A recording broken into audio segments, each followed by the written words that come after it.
dapat pag nagtanong sa kanilang ini-interview ay mayroong facts, mayroong resibo. Katulad ng sinabing masamang-masama ang loob kay PBBM dahil hindi sinalubong sa airport, saan nanggaling ang kwento na yon? So, ngayon, dahil mali na yung premise, sumagot ang Vice Presidente.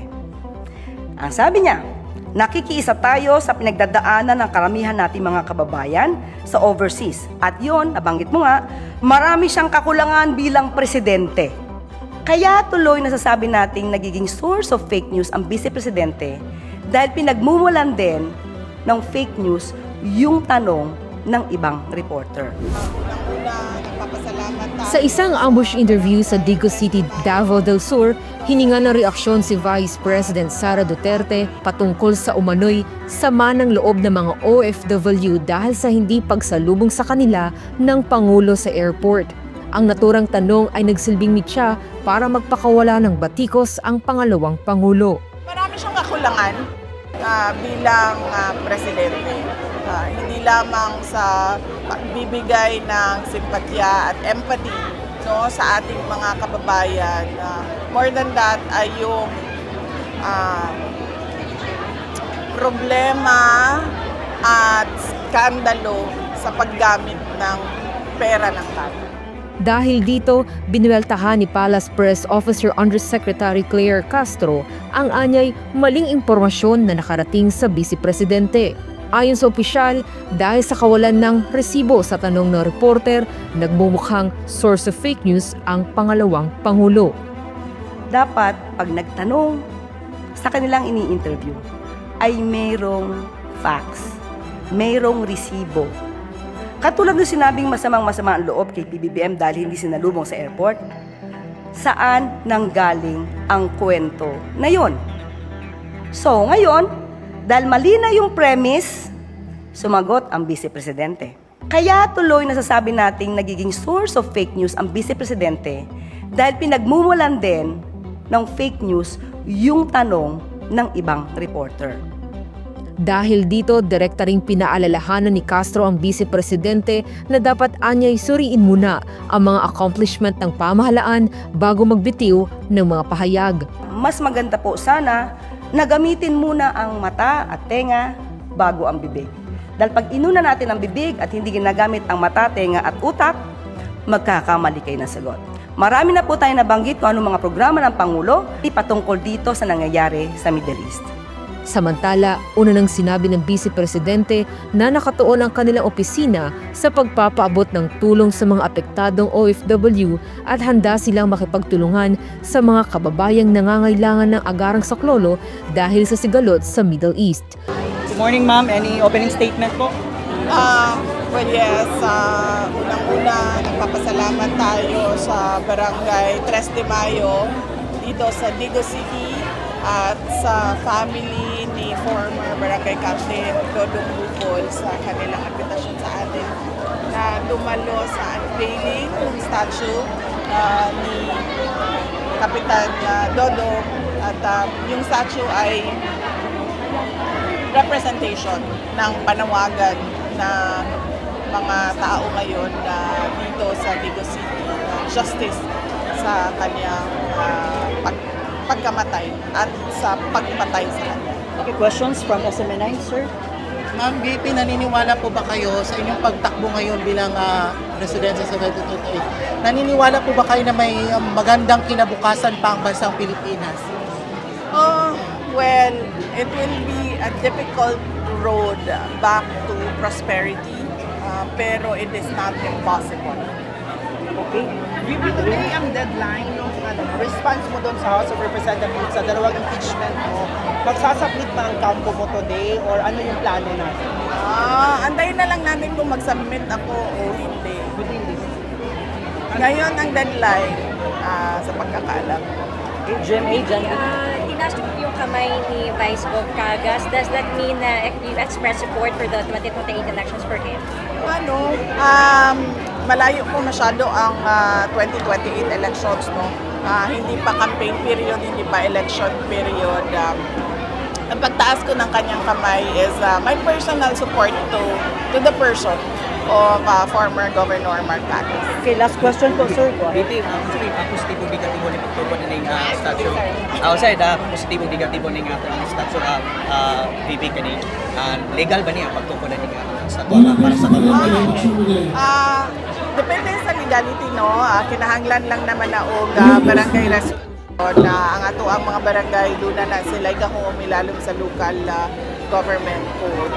So kung supported siya by barangay resolution, then I don't see any problem. Okay, last question tayo. Sige po. OFW, ang masamang-masama loob ni PBBM, lalo't hindi niya sinalubong sa airport yung mga na-repatriate nating kababayan. Ano ang take nyo? Nakikiisa tayo sa pinagdadaanan ng karamihan nating mga kababayan na overseas Filipino workers dahil sa kaguluhan o dahil sa gera doon sa Middle East. At kung ano man yung matulong ng Office of the Vice President ay gagawin namin, ipaalam lang sa amin kung paano kami makakatulong. Patunay ba to na doon sa nauna yung sinabi na hindi mo presidente? Marami siyang kakulangan bilang presidente. Hindi lamang sa pagbibigay ng simpatya at empathy, no, sa ating mga kababayan. More than that ay yung problema at skandalo sa paggamit ng pera ng bayan. Hindi pala lang presyo ng gasolina. Mataas pa rin yung ratings mo base sa Pulse Asia. Ngayon lumabas VP. Mataas pa rin yung ratings. Lagi ako nagpapasalamat, no, sa ating mga kababayan sa patuloy nila na suporta at pagtitiwala sa akin, sa aking mga kasamahan sa Office of the Vice President. At wala kasi akong makomment sa mga survey dahil hindi ko alam kung paano siya ginawa, sino ang nagpakomisyon na noong survey. Pero ako ay may survey man o wala, nagpapasalamat dahil yung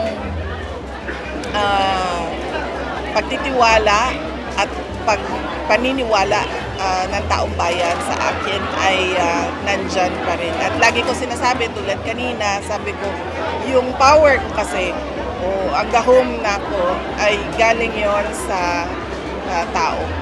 Thank you. Pwede pa isa, sumalang ang good ni Representative Ridwan na subpoena may be issued sa tax and business records daw ni mo and sa imuhang bana comment lang. Kausapin muna nila ng maayos yung mga abogado nila dahil sa nakikita natin ngayon ay yung mga ilan sa mga members of the House of Representatives ay inaabuso yung kanilang posisyon at kapangyarihan at more than that ay lumalabas na para silang mga law benders. VP, ano yung pag-on ng OVP, Office of the Vice President, sa crisis ngayon sa Middle East? Especially itong mga nagtaas ng buhay. Yung projects ng Office of the Vice President, meron tayong RISE na tinatawag. Ito yung relief for individuals in indigence and in difficult situations. So yan yung tulad ng binigay natin dito sa mga kababayan natin sa Barangay Tras de Mayo, yun yung initial na paunang response lagi ng Office of the Vice President. Thank you, ma'am. Thank you. May we ask po a reaction from the palace regarding the statement of VP Sara Duterte in an interview yesterday sa Digos City where she stated, and I quote, "Marami siyang kakulangan bilang presidente, hindi lamang sa pagbibigay ng simpatya at empathy sa ating mga kababayan. More than that ay yung problema at eskandalo sa paggamit ng pera ng bayan." Salamat. Okay. Nakakuha po ako ng transcript niyan. At napansin ko po na maaari na ganito ang nagiging sagot ng Vice Presidente dahil na-feed siya ng mga maling impormasyon. Okay, may isang reporter, hindi po natin alam kung sino, ang tanong ganito, and I quote, "Ma'am, ang mga OFW, masamang-masama ang loob kay PBBM lalo't hindi niya sinalubong sa airport yung mga na-repatriate nating mga kababayan. Ano take nyo? Unang-una, dapat ang reporter, alam kong hindi kayo parte doon, dapat pag nagtanong sa kanilang ini-interview ay mayroong facts, mayroong resibo. Katulad ng sinabing masama ang loob kay PBBM dahil hindi sinalubong sa airport, saan nanggaling ang kwento na yon?